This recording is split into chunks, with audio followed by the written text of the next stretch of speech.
empowered people make informed decisions that lead to living a life without regret. This is Sarah Kaki and Shauna Woods from Atlanta Divorce Law Group, and this is the Happily Ever After Divorce Podcast. Welcome to another episode of the Happily Ever After Divorce Podcast. I'm attorney Sarah Kaki with Atlanta Divorce Law Group, and I'm joined by our very own managing partner, Shauna Woods. Shauna, today we're going to talk about the abuse that carries on even after the abuser in the relationship is out of the picture. So, to be more specific, there are times we meet with clients who are in a emotionally abusive relationship, if it hasn't reached the point of physical abuse, but let's stick to emotional, where their partner or spouse is inflicting emotional abuse on them, and this partner spouse could be narcissist or have another personality disorder. And even when we're helping our client through the divorce, or sometimes even after the divorce, and this person's out of their life, the abuse that was inflicted carries on in the client's mind and their heart, and it stays with them unless they're able to heal through it. Can you kind of talk through this scenario? Absolutely. A lot of times when people have suffered this type of abuse, when they come to talk to us, they're talking as if they're having to convince you of what their own reality is. Yes. Because when they have lived in an emotional and mentally abusive household, a lot of times their reality is stripped away from them. They are told that is not what is going on. Here is what is going on. And they are forced to live in the reality of their abuser, right, and have to fight for their own feelings and fight for their own thoughts. And there have been times when people will come to me with tape recordings and say, no, listen, this is what's really going on. Yeah. And it's not that I don't want to listen, but I'm saying, I believe you. Yes. You don't have to prove to me what your reality is and what you're living in your reality when this person is gaslighting you and saying, no, I didn't just whatever they just did. You're seeing that, or you're only feeling that. So they start not only second guessing themselves, but their entire world around them. Am I crazy? Am I losing it? Am I actually seeing these things? And that can carry on for years without the proper therapy.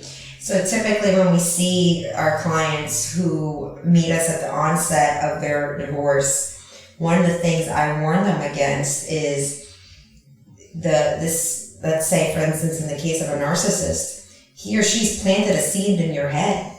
Seed of self-doubt, seed of you're not worth anything, seed of you can't make it without me, and you'll fall apart if I'm not here to, pick the pieces back together for you. And he or she does not need to be around you every day to say these words to you for those words to not impact your decisions and how you move forward with your life. And we talked about this in our earlier episode about not trusting the voices in your head. And one of the biggest voices that comes up is if somebody's been a victim of emotional abuse and their abuser has planted a very loud megaphone inside of their head about who you are, what your worth is, and that you're really nothing without me. And the moment you try to get away from me, you'll fall apart. And even when they're not around and they're gone, the programming continues to run. So they don't even have to do anything anymore. The programming is still running the show.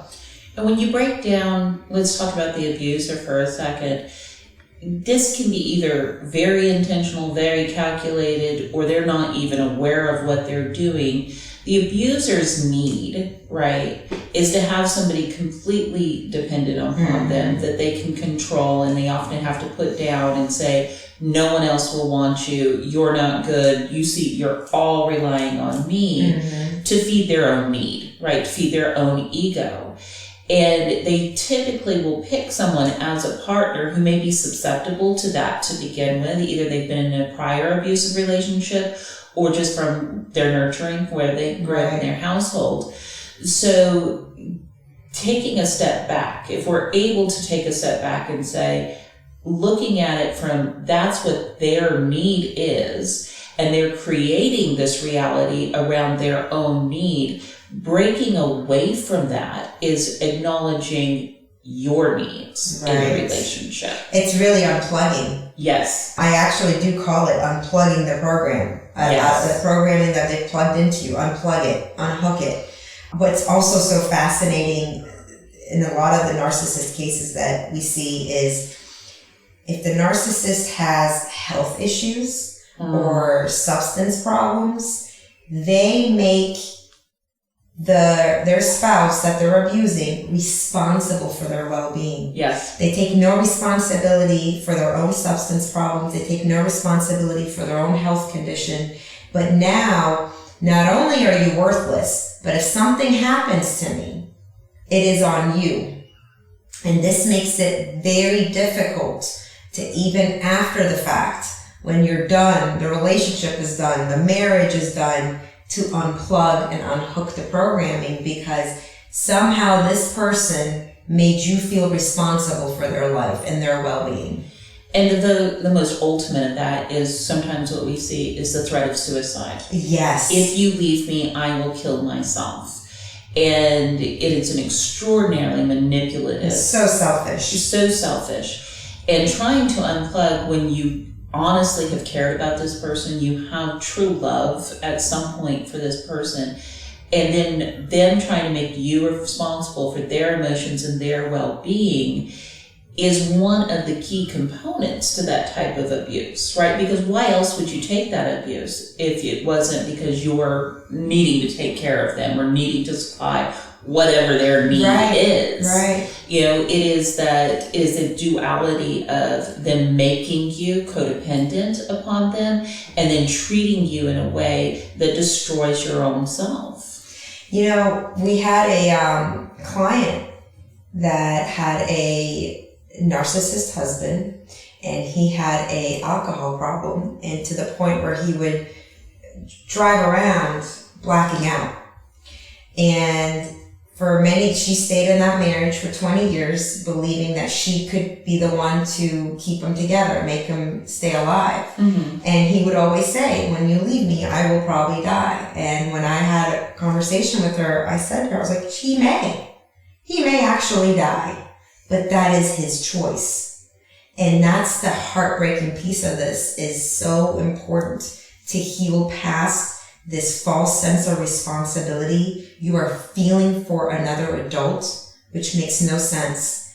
An adult cannot be responsible for another adult, right? You can have certain responsibilities to them as a spouse. You can have certain responsibilities in a partnership to each other, but you cannot actually be responsible for another adult's decisions to consistently behave in a harmful way towards themselves. And it is very real that this person may actually end up making life decisions that will put them in a harmful place, and they will end up dying or being, incredibly disabled. And if you don't work past this programming, you may actually spend the rest of your life thinking you had a part in that, which is not reality at all. It's not. And I think there's a really good question to ask yourself. Do they desire you or do they value you? Because those aren't the same things. No. You can desire to have someone take care of you, right? You can desire to have someone love you. But if you value a person, you're not engaging in this abuse. And you have to, as the person, if this is resonating with you, as it does many of our clients and just sometimes just people in general out there, if this person is abusing you, turn around and think, am I being valued? Right. And can you stay in a relationship where you do not have a value? I think when you see that am I being valued, and that sort of takes the blindfold off.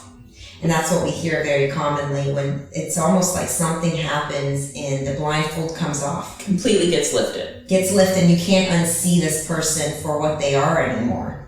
And then you all of a sudden realize, whoa, where have I been? What have I enabled? And that's a very empowering moment if you choose to grab the power from that blindfold coming off. And there's oftentimes, I know there's a person that I know personally who had gone through a really emotionally abusive relationship, and they look back now and say, I don't recognize that person that I was. Right. Because you're not being yourself. You're being whatever it is this abuser needs you to be. You're playing a role for the abuser. You're playing a role for the abuser. So one of the things we talk about in some of the sessions is when an abuser will say, no one else will want you but me. Change that around a little bit. No one else will want what I'm doing to you. No one else wants this version. Right. And I'm not saying you're not worthy. This version of you is what they have created. Right. That's not you. That is so powerful. The role that the abuser has put you in, nobody else will want you in that role.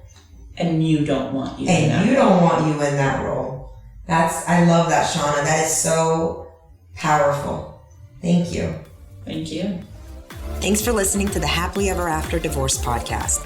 If you'd like to learn more, go to atlantadivorcelawgroup.com/resources.